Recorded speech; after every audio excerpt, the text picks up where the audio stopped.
할렐루야. 복되고 귀한 초소에 오신 여러분들 환영합니다. 하나님의 여러분 사랑하십니다. 이 시간 주님의 마음을 품고 우리 앞뒤 좌우분과 서로 인사하겠습니다. 잘 오셨습니다. 환영합니다. 축복합니다. 예수님께서 부활 승천하신 이후에 한 30년 뒤에, 그러니까 기원 후 64년도에요. 로마 제국의 로마시에 대형 화재가 발발합니다. 로마시가 14개 구역으로 나눠져 있는데 10구역이 불에 타버립니다. 로마시의 70%가 화재에 휩싸이죠. 그때 로마 황제는 네로 황제였습니다. 민심은 매우 흉흉해졌고요. 사람들에게는 거짓 뉴스가 난무합니다. 이 불을 네로 황제가 불을 질렀고, 불타는 이 로마시를 보면서 황제는 노래를 부르고 시를 지었다. 이런 소문이 걷잡을 수 없이 퍼집니다. 네로 황제는 이 화재 모든 책임이 자신에게 돌려지는 것을 피하고자 당시 기독교인들을 이 방화범으로 몰아갑니다.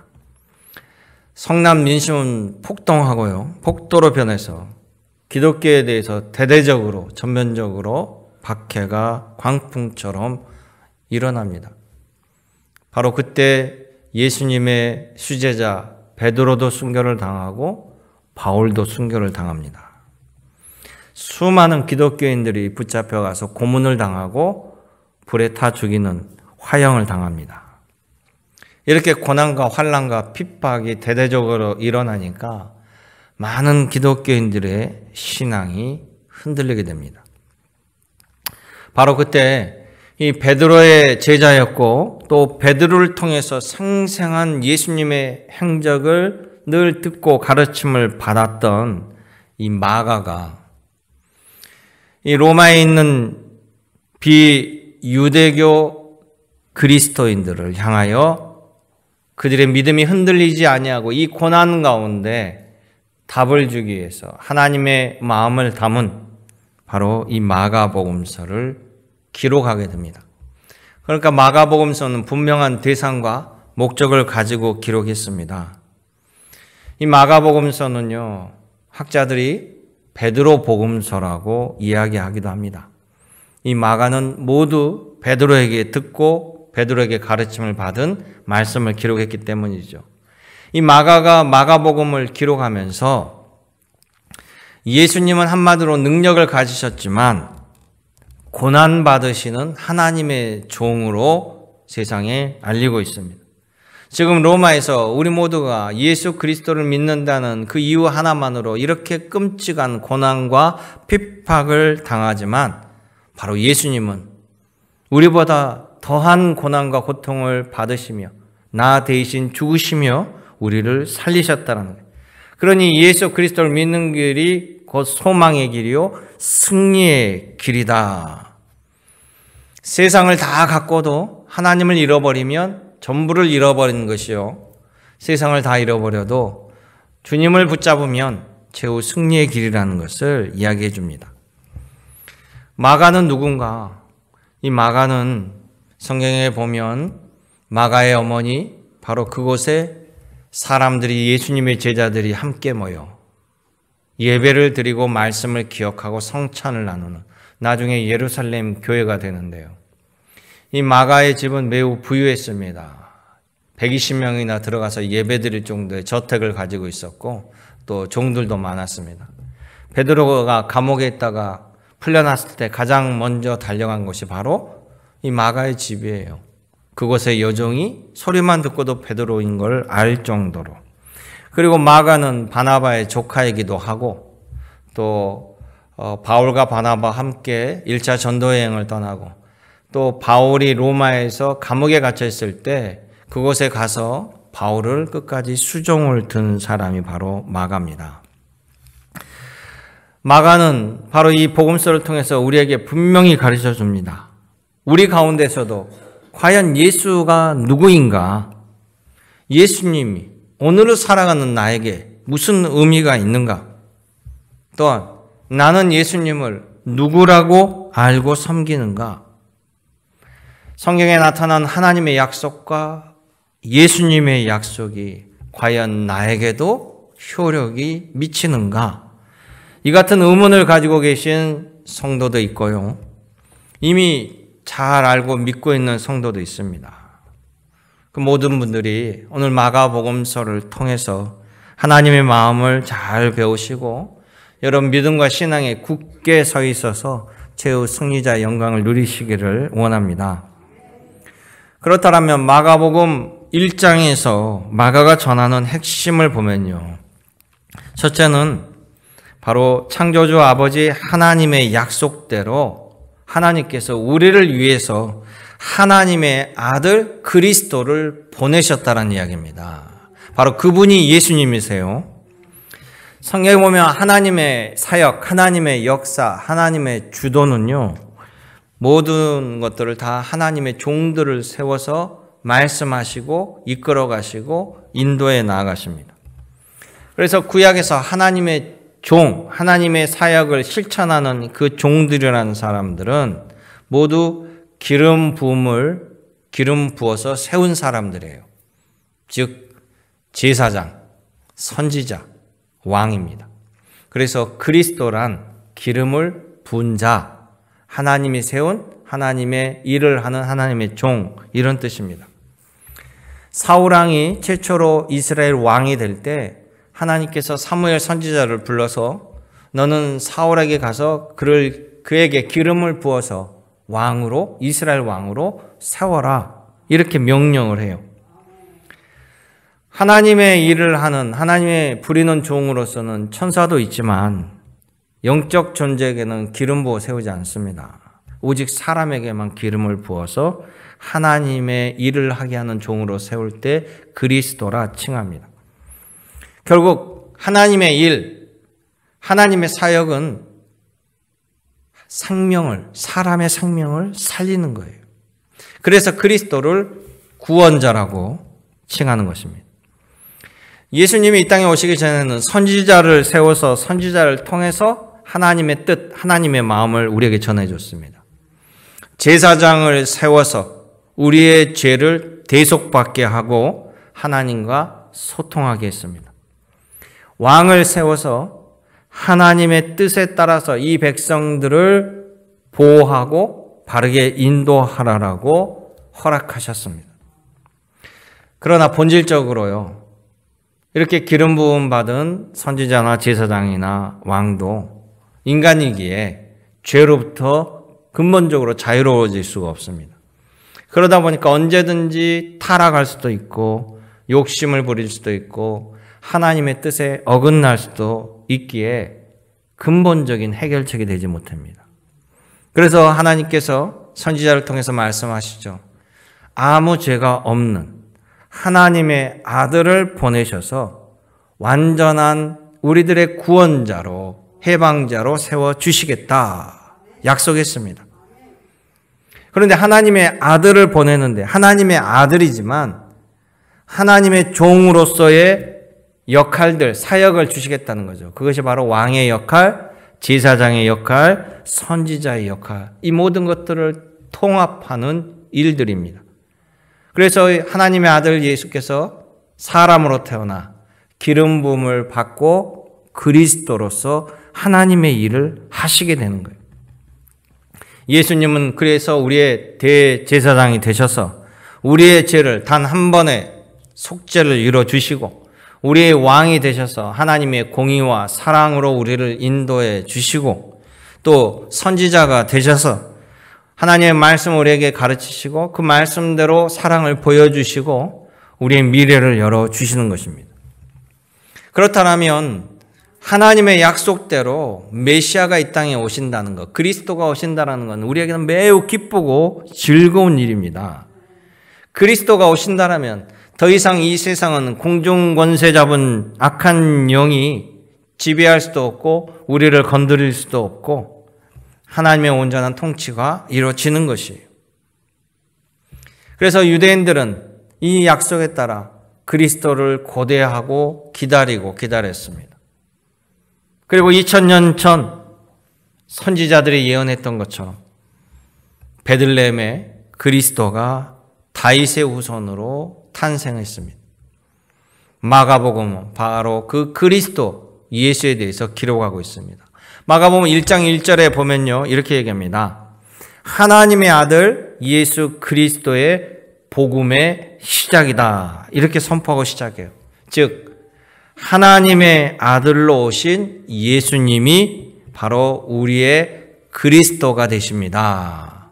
이것이 복된 소식이고 기쁨이라는 거죠. 왜 기쁨입니까? 하나님의 약속이 구체적으로 우리 삶 속에 들어와서 실천되어지고 예수님께서 오셔서 우리들을 향한 일들을 보여주시고 시작하신다는 거예요. 구약의 아모스 선지자 3장 7절에 아모스 선지자는 이렇게 얘기합니다. 우리 하나님께서는 하나님의 종 선지자에게 알리지 아니하시고 절대 일하심이 없으시도다. 이렇게 선포하셔요. 구약 성경의 마지막 책은 말라기서입니다. 말라기 선지자인데요. 이스라엘 백성이 남북이 다 멸망해 버립니다. 그리고 말라기 선지자 이후에 400년 동안 더 이상 선지자가 나타나지 않아요. 하나님의 말씀이 들려지지 않습니다. 그래서 성경은 이때를 암흑기라고 해요. 하나님의 침묵의 시대. 그런데 그 말라기 이후에 400년의 침묵을 깨고 구약의 마지막 선지자가 나타납니다. 그 사람이 바로 세례 요한이에요. 세례 요한이 등장하면서 이제 내 뒤로 바로 그리스도가, 하나님이 약속하신 그리스도가 오실 것이다. 나는 그분의 길을 예비하러 왔노라 라고 선포하고 물세례를 줍니다. 그래서 1장 2절에 보면 바로 이사야 선지자 또 말라기 선지자가 예언했던 바로 그 그리스도가 오시기 위해서 전초전으로 세례 요한이 나타나서 말씀을 증거한다. 그리고 이 세례 요한이 물세례를 주었을 때 예수께서 세례 요한에게 오셔서 물세례를 받으심으로 말미암아 하나님의 아들로 오신 예수 그리스도를 만방에 선포하게 되죠.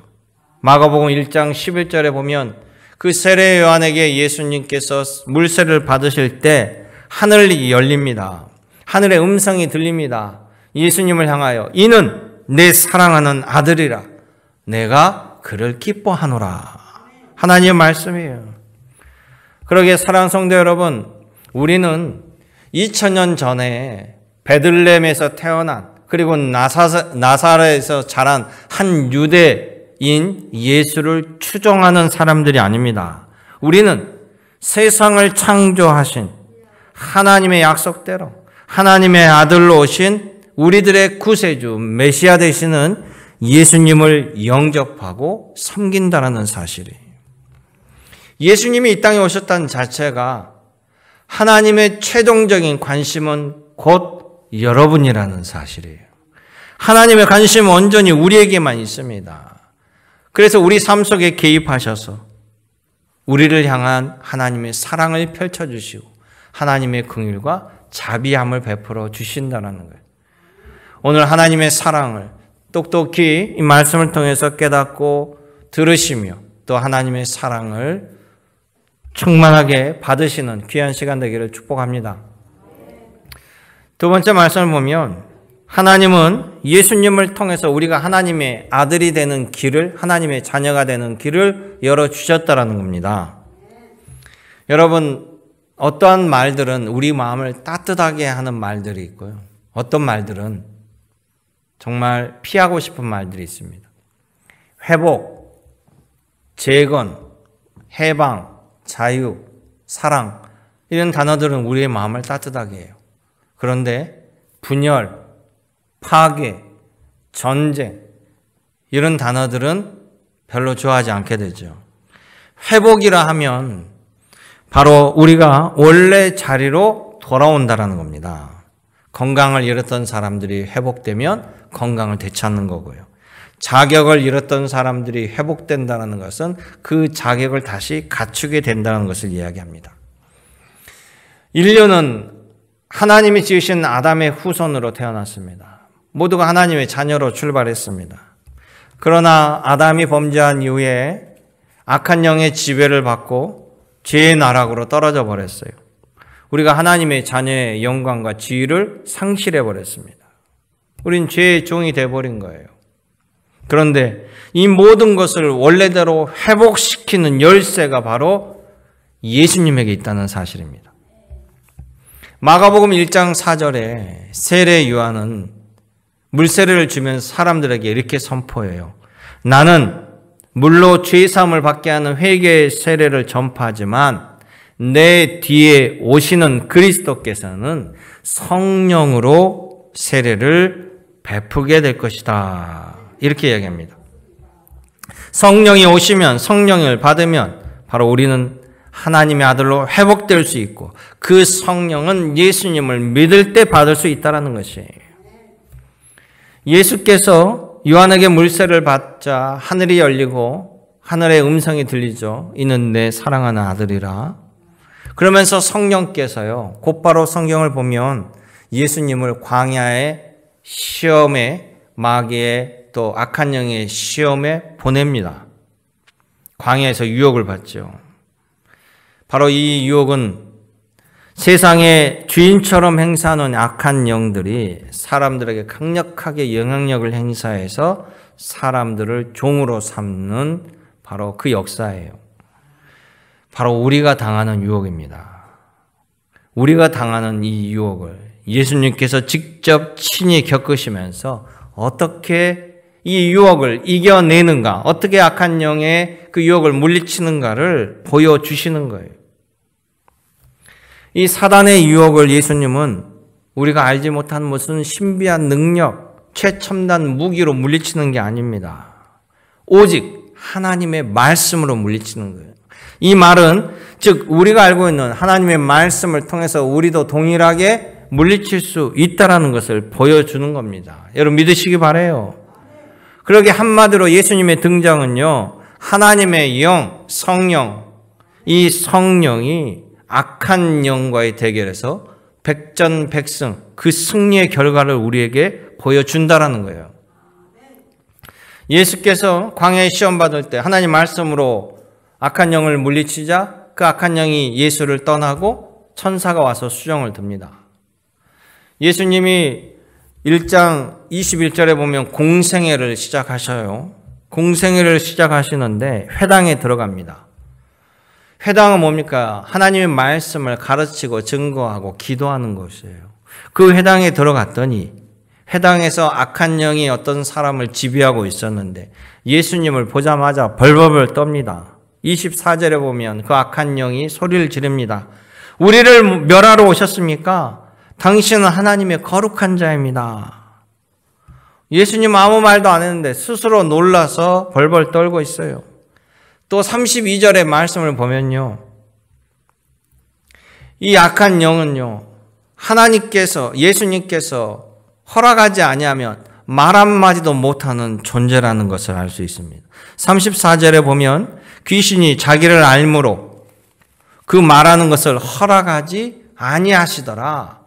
사탄의 귀신의 영을 쫓아내고 말하는 것도 그는 예수님의 허락을 받아야만 할 정도로 주님 앞에 아무것도 아닌 존재가 되어버린 거예요. 베드로는 이렇게 얘기합니다.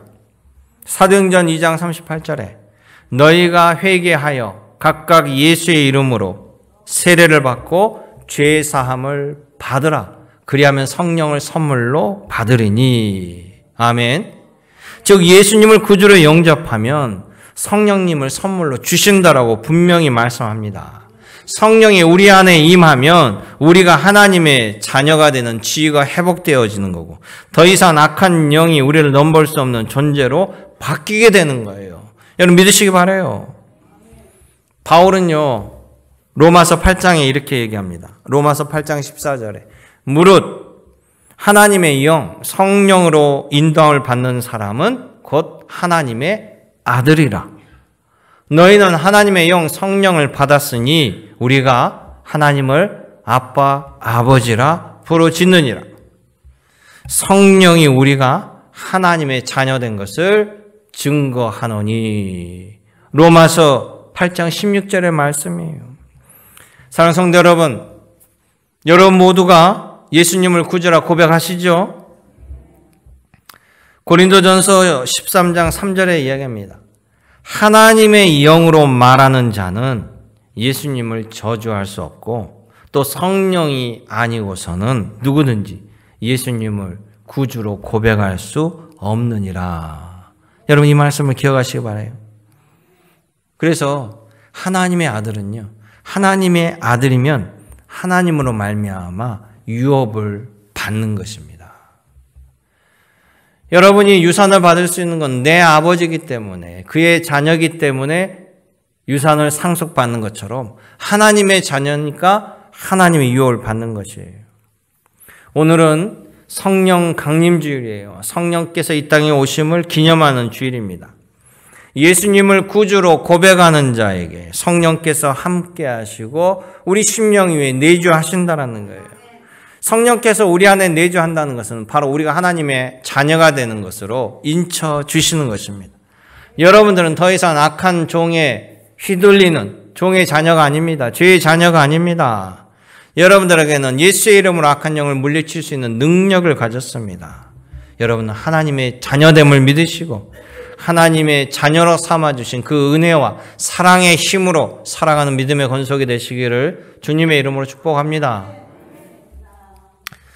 세 번째 말씀을 보면 하나님의 마음은요, 예수님의 사역을 통해서 결국 우리들의 영육이 잘되고 행복하기를 원하신다는 거예요. 우리는 사람들의 마음을, 다른 사람들의 마음을 알고 싶어 해요. 또 하나님의 마음, 창조주 하나님의 마음도 늘 알고 싶어 합니다. 창세기를 보면요, 하나님께서 사람을 지으시고요, 얼마나 기뻐하시고 보시기 참 좋았더라 만족하시는 부분이 나옵니다. 원래 사람들은 하나님의 기쁨의 존재예요. 보기만 해도 기뻐하시고 흐뭇해 하시는 거예요. 우리가 결혼을 해서 아기를 낳으면 그 아이를 바라보면서 내 자식이라 정말 예쁘고 사랑스럽지요. 그런데 나이가 들어서 세상에 기표를 더 많이 경험한 후에요, 손주를 얻으면 내가 낳은 자식보다 훨씬 더 사랑스럽고 그 존재 자체가 기쁘다는 거예요. 그리고 손주가 잘 되기를 그렇게 할머니, 할아버지들이 바라고 있습니다. 우리 하나님이 보실 때도 마찬가지예요. 그렇지 않겠어요? 우리 교회 권사님들, 집사님들, 자녀가 결혼하고 손주 아들이든 딸이든 낳으면 전부 다 스마트폰에다가 손주 사진 넣어가지고 얼마나 저한테 자랑을 하는지. 목사님 보십시오. 뭐 동영상까지 찍어가지고 얼마나 귀엽지 않습니까? 내가 볼 때는 그놈이 다 똑같은데 그냥 할머니, 할아버지는 그냥 뭐 눈에서 막 빛이 나면서 그냥 같이 이야기하다가도 손자한테 전화하면 그걸 동영상으로 막 같이 대화하시고 얼마나 사랑스러운지 몰라요. 젊은 날에 애 낳아서 키우면 이쁘어도요, 너무나 바쁜 나머지 어떻게 키운지도 모르고 아이를 자세히 못 보고 넘어가는데 이제 은퇴해가지고 이 손주를 보면 예전에 느끼지 못하는 맛, 또 자녀와 다른 그 기쁨이 있나 봐요. 우리 하나님이 여러분 보실 때 그렇습니다. 하나님이 여러분 보실 때 얼마나 사랑스럽겠어요. 하나님께서는 우리가 기쁠 때 기뻐하시고 슬퍼할 때 아파하시고 그 슬픔의 근원을 어떻게 해서든지 바꿔주시는 분이 하나님이세요. 하나님께서는 우리에게 복 주시려고 이스라엘 백성 노예로 살고 있는데 그들을 건지셔서 젖과 꿀이 흐르는 가나안 땅으로 인도해 주시고 율법과 성막을 허락하셔서 복 받는 방법, 행복해지는 길을 알려주신 거예요. 신명기를 보면 하나님이 이렇게 말씀합니다. 이 백성들 내 모든 명령을 지켜서 너희와 너희 자손들이 영원히 복받기를 원하노라. 할렐루야. 구체적으로 신명기 28장에 이렇게 말씀하셔요. 하나님의 말씀입니다. 생명과 행복은 나에게 있으니 너희가 행복을 주는 여호와의 말씀을 듣고 지켜 행하면 너희 하나님께서 이런 복을 주시리니 성읍에서도 복을 받고 들에서도 복을 받고 자녀와 토지와 소산의 소와 양화의 새끼가 복을 받을 것이며 너의 강주리와 떡반죽 그릇까지도 복을 받을 것이며 너가 들어와도 복을 받고 나가도 복을 받을 것이라. 너의 대적자들이 너를 치려고 할 때 반드시 패하고 너를 이기게 하겠고 내 앞에서 7길로 도망치게 하리라. 여호와께서 너를 위하여 하늘의 아름다운 창고를 열어 너의 땅에 때를 따라 비를 내리시고 내 손으로 하는 모든 일에 복을 주시리니 너가 많은 민족에게 꾸어 줄지라도 너는 꾸이지 아니할 것이요 여호와께서 너를 머리가 되게 하고 꼬리가 되지 않게 하시며 위에만 있게 하고 아래에 있지 않게 하시리라. 아멘. 여러분 이것보다 더 확실한 하나님의 마음이 어디 있습니까? 바로 이것이 우리를 향한 하나님의 일관된 마음이에요. 구약의 선지자들은 누구냐? 하나님의 입입니다. 하나님의 입. 하나님의 마음을 우리들의 언어로 전하도록 사람을 세운 거예요. 그들을 세운 이유가 뭡니까? 잘 살라고, 제대로 바른 길로 가라고. 하나님 보시니까 위험이 감지되니까 선지자를 보내는 거예요. 이 길로 가면 다 죽습니다. 이 길로 가면 멸망길입니다. 이 길이 행복한 길입니다. 이 길로 돌아오세요. 하나님이 보내시는 거예요. 하나님께서 메시아를 보낸다는 약속도 궁극적으로 우리를 건지시키고 우리를 살리시기 위한 바로 예수 그리스도의 사역이요, 여러분들을 행복으로 초대하기 위한 사역입니다. 마가복음 1장에 나타난 예수님의 사역 21장부터 공생애가 시작되는데 보면요, 유대인 회당에 들어가셔서 천국 복음을 그들에게 가르쳐 주셔요. 그런데 유대인의 회당이라고 한다면 하나님의 말씀을 읽고 배우고 기도하는 처소인데 그 회당에 버젓이 악한 영이 들어와 있다는 겁니다. 처음에 볼 때는 몰라요. 다 똑같은 사람들이니까 멀쩡해 보여요. 근데 예수께서 하나님의 말씀을 가르치시자 멀쩡해 보이던 그 사람 가운데 악한 영이 정체를 드러냅니다. 악한 영에 휩싸인 사람이 성경에 보면 막 소리를 질러대요. 뭐라고 하냐면 23절, 24절입니다. 나사렛 예수여, 우리가 당신과 무슨 상관이 있습니까? 우리를 멸하러 왔습니까? 우리는 당신이 누군지를 잘 압니다. 막 이렇게 소리를 지르는 거예요. 그런데 이 악한 영이 뭐라고 합니까? 우리라고 표현해요. 우리. 하나가 아니에요. 여러 영이 그 사람을 지배하면서 뒤흔들다가 예수님이 오니까 막 소리를 지르고 우리를 멸하러 왔으니까 벌벌 떨어요. 그런데 성경에 보면 예수님께서요, 25절에 보면 긴 말 안 합니다. 그냥 그 악한 영에게 당장 나가! 그냥 나가! 이 한마디에 이 악한 영이 화들짝 놀라면서 떠나게 되는 거예요. 할렐루야입니다. 예수님이 아니고서는요, 이 사람은 악한 영으로부터 해방받지 못한다는 사실이에요.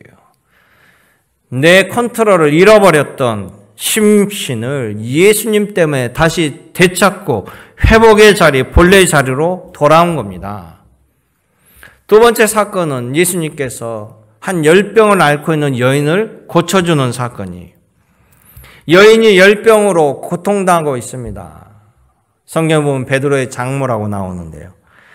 예수께서 그 열병을 앓고 있는 여인에게 찾아오셔서 그 여인을 붙잡고 일으키자 당장 열병이 떠납니다. 열병이 사라지자 이 여인이 예수님에게 극진히 대접하고 섬기고 있습니다. 방금 전까지는 아무것도 할 수 없었어요. 아파서 고통스러워서 누워있던 여인이 예수님 때문에 회복되고 주님을 섬기고 주님을 찬양하고 있습니다.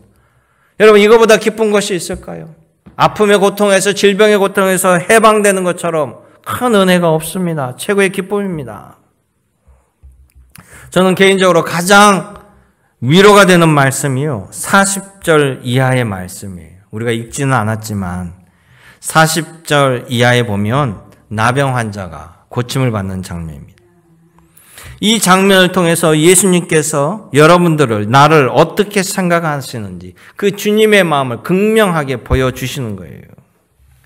소문을 들은 한 나병 환자가 예수님께 달려 나와서 무릎을 꿇고 엎드려서 간구합니다. 한센병 나병은 못 고치는 질병입니다. 절망적인 병이에요. 그런데 이 나병 환자가 그냥 나병 환자가 아니라 정말 절망적이고 최악의 상황 가운데 한번 예수님 앞에 나왔다라고 우리 생각해 보시기 바랍니다. 우리 주변에 보면 정말 말할 수 없는 참담한 상황 속에 있는 사람들 있잖아요. 그런 생각을 가지고 이 나병 환자가 여인인데요. 형제가 없습니다. 남편도 없습니다. 집에는 오줌똥을 받아내야 되는 아픈 아버지를 돌보고 있습니다. 자녀도 많아요. 아이들도 한 5, 6명 됩니다. 거기에다가 가난해요. 가난해서 이 여인이 나가서 일하지 아니하면 월세도 낼 수도 없고 먹고 살 수도 없습니다. 최악의 경우예요. 그래도 그동안은 자신이 건강해서 기술은 없어도 나가서 몸으로 버티면서 돈을 벌어와서 아버지를 봉양하고 아이들을 키우고 근근히 끌어갔는데 그만 불치병에 걸려버린 겁니다. 코가 문드러지고 팔다리가 상에 떨어져 나갑니다. 약값도 없어요. 정말 죽고 싶습니다. 최악의 상황입니다. 그런데 이 여인은 죽고 싶어도 죽지를 못합니다. 어린 자녀가 눈에 밟히고 아버지가 눈에 밟힙니다. 내가 사라지면 이들의 더욱 처절히 불쌍함이 눈에 보이는 거예요. 나보다 더 불행한 사람이 있을까? 스스로 하루하루를 책망하며 스스로 저주하며 살아가는 여인입니다. 세상 사람들이 자신을 무시합니다. 재수없다라고 합니다. 쑥덕거립니다.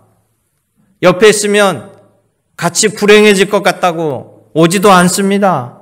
이 여인은요, 거절당하는데 매우 익숙해요. 사람들이 자신을 피하는데 너무 익숙합니다. 사람들이 뭘 보고 자신을 도와주겠습니까? 그런데 예수님의 소식을 들었습니다. 정말 마지막 심정으로, 마지막 마음으로 예수님께 달려갑니다. 그리고 외칩니다. 40절에 예수님께 얘기합니다. 예수님, 예수님, 예수님께서 원하시면 저를 깨끗하게 하실 수 있나이다. 너무나 처절한 외침이에요. 저는 이 말씀을 보며 정말 눈물이 납니다. 뭐냐면요, 예수님, 저를 먼저 외면하지 말아주세요. 저를 좀 봐주세요. 그런 말입니다. 그런데 예수님의 대답은요, 하늘이 열리는 말씀이에요. 내가 원하노니 깨끗함을 받아라. 할렐루야. 내가 원하노니. 바로 이 말씀. 하나님의 마음, 주님의 마음입니다. 우리를 향한 아버지 하나님의 마음이. 여러분 한번 같이 읽어보시죠. 1장 41절 42절. 예수께서 불쌍히 여기사 손을 내밀어 그에게 대시며 이르시되 내가 원하노니 깨끗함을 받으라 하시니 곧 나병이 그 사람에게서 떠나가고 깨끗하여진지라. 할렐루야. 누가 나병 환자에게 손을 댑니까? 가까이 오지도 않는데 예수님은 불쌍히 여기며 그 여인에게 손을 대시며 내가 원한다. 걱정하지 말라. 말로만이 아닙니다. 그 사람의 아픔의 근원을 다 사라지게 하고 회복으로 돌려주셨습니다. 사랑하는 성도 여러분, 바로 주님이 원하시는 것은요, 여러분들이 행복해지는 것이에요. 믿으시기 바랍니다. 성령께서 오신 이유가 뭡니까? 예수님께서 성령을 보내신다고 하신 이유가 뭡니까? 바로 저와 여러분들을 행복으로 초대하기 위함입니다. 주님은 우리를 위해서 잔치를 벌여놓고 그 잔치에 참여하라고 종들을 보냈다라고 말씀합니다. 오늘 주님의 마음, 그 마음을 받으셔서 아버지 하나님이 기뻐하는 행복한 삶을 살아가시길 원합니다. 제가 마지막으로 시편 115편 11절에서 15절의 말씀을 읽어드리고 설교를 마치고자 합니다. 이 말씀을 잘 들으시면서 마지막 은혜 받길 원합니다. 시편 115편 11절 15절이에요. 여호와를 경외하는 자들아 너희는 여호와를 의지하여라. 그는 너희의 도움이시요 너희의 방패시로다. 여호와께서 우리를 생각하사 복을 주시되 이스라엘 집에도 복을 주시고 아론의 집에도 복을 주시고 높은 사람이나 낮은 사람을 막론하고 여호와를 경외하는 자들에게 복을 주시리로다. 여호와께서 너희를 곧 너희와 너희의 자손을 더욱 번창하게 하시기를 원하노라.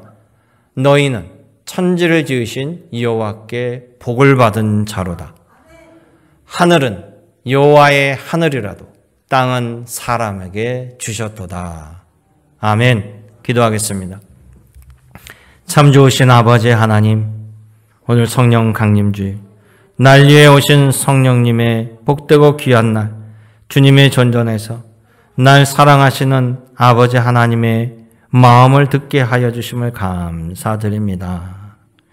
우리는 내일 일을 알지 못할지라도 주님이 인도하시며 주님은 아시며 행복의 길로 인도하실 줄로 믿습니다. 우리의 삶을 주관하신 늘 주님께 사랑하는 어머니, 아버지, 또 형제, 자매, 자녀, 후손들 위해서 늘 기도하며 하나님이 주신 분복을 누리며 하나님께 영광과 감사를 올리는 믿음의 권속으로 삼아 주옵소서. 언제나 함께 하신 우리 주 예수님의 이름으로 기도드리옵나이다. 아멘.